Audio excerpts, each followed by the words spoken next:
friends, welcome back to the vlog. If you're new here, my name is Angela D and I'm vlogging about being a single millennial foster mom in Los Angeles to two little guys, Buster, who is 2, and Dash, who is 1. They've both had birthdays since my last video. Oh man, I have a ton of footage. I just have not been editing. Things got crazy. I started a new job. I'm into the swing of things now. So hopefully that means I'll be posting a lot more frequently. And then you guys can stay up to date with our adventures. But yeah, I wanted to get on and give a quick update, a 1-year and a 2-year update for my boys. They are fantastic little friends. Let's start with Buster, our OG baby. He is officially 2 now. He is in the 2s. You can tell he is in the 2s. He still loves to eat everything. His favorite thing to eat is a burrito bowl, for sure, burrito bowl, or just straight guacamole. He learned how to dip chips in them, dip recently, and or how to do it really well. He's always tried, but now he actually knows how to scoop it. So he's not just eating plain guacamole anymore, but he still would if you let him, which I do, but he prefers chips now.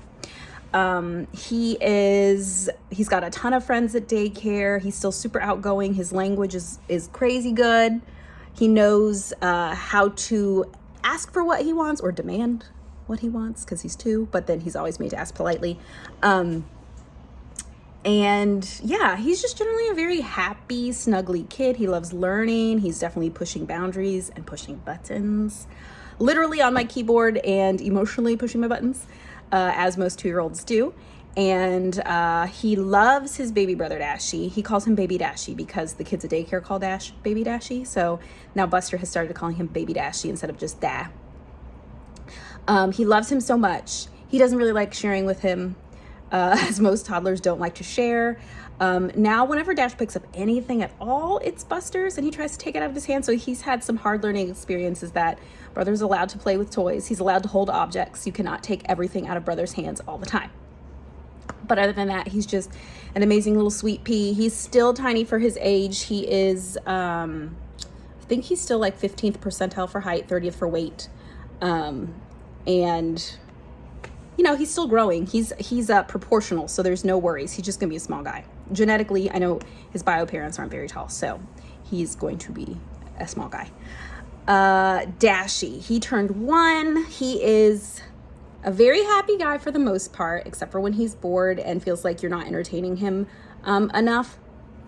He'll let you know he needs entertainment, or he'll just want to snuggle on your lap all day long, and if you put him down and move, he'll get angry with you. He's had some challenges with sleeping. I honestly think it's something physical, like adenoids or tonsils, and this week the doctor is going to check them out for us. We are both exhausted, and I mean, so is Buster because they share a room, and Dashie wakes up before the dawn every single day like clockwork. So hoping to get that figured out soon. Dash is not a connoisseur of all foods. He's big into carbs. He's big into fruits.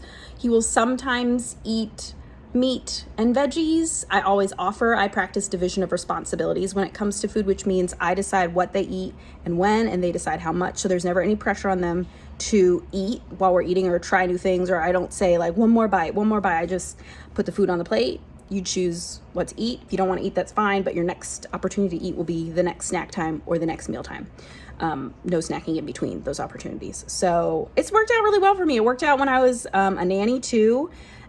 Even if a kid rejects it one meal, I still put it on the plate for another meal to see if they'll try it. And sometimes they do. Sometimes they find new loves after they take the initiative to try the food that I am offering. Dash doesn't have a ton of words yet. He only has the word whoa. He's not 18 months yet. When he's 18 months is when people start to worry about language. So we're going to give him some leeway to grow and develop at his own pace until 18 months. And then we'll step in for early intervention if he doesn't have more words by then. But we have quite a while until then. As far as their cases, I don't share much about their cases because I try to keep everything private for their privacy, my privacy, their biological family's privacy. But they are moving forward, and we're coming close to an end date with both of them. Although, Buster will be first because he's older. He's 11 months older. He's been in the system longer. They both, if you haven't been here from the very beginning, they both came to me from the hospital. So there are 3 outcomes. They could be reunified with their parents, their biological parents. They could be reunified with biological family or non-related extended family members, which other counties call fictive kin. And that could be like the mom's best friend or a neighbor that they grew up with or a teacher, if they're old enough to have teachers. So those are the two reunification goals, which are paramount. That's the first goal. County, any foster care in general, the first goal is with family or with their parents, their biological parents. And then the last goal is adoption. And that would be adoption by me.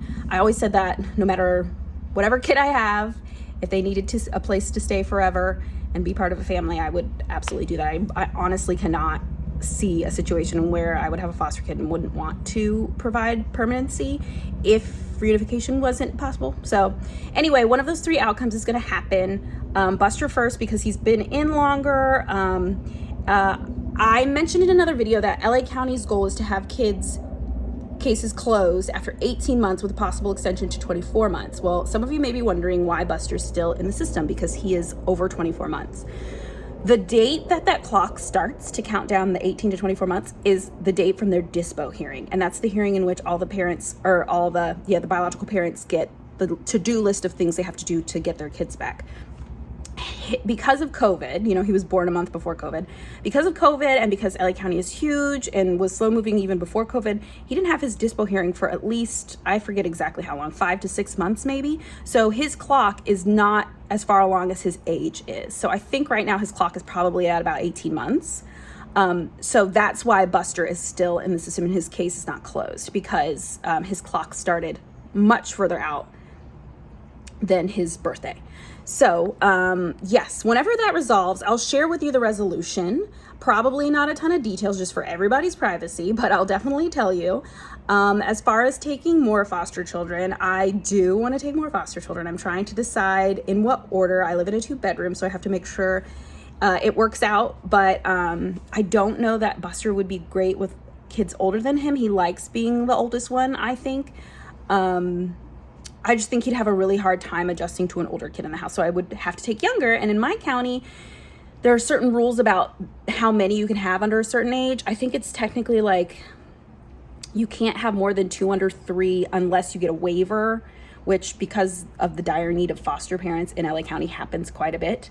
Or in the case of one of your current foster children having a baby brother or sister. So like if the bio parents of either boy had another baby and that baby needed to come into care, they don't always come into care, but if it needed to come into care, I would be able to take it even though they're both under 3, and I would have 3, 2 and under.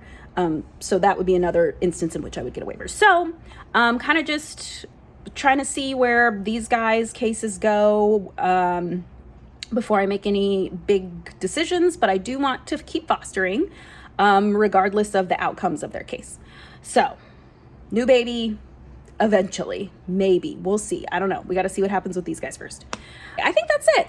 We've gone on some really cool adventures. I'm hoping to edit them and put them up soon. I'm hoping this vlog doesn't take much to edit because I don't know if I mentioned at the top, I started a new job and I'm getting into the swing of things. So now I have a little bit more time. Going to outsource some of the cleaning of this house because I just cannot keep up. I was a bad cleaner before I had children, so don't think it's because of the children that I suck at cleaning. I just naturally suck at cleaning. Like it ends up looking dirtier after I attempt to clean it than it did before I attempted to clean it. So that's my life. Anyway, if you haven't already, please subscribe. It shows us that you're watching and you want to see more, or join us over on Instagram at Facebook at angeladeevlogs, and we'll see you soon. Bye.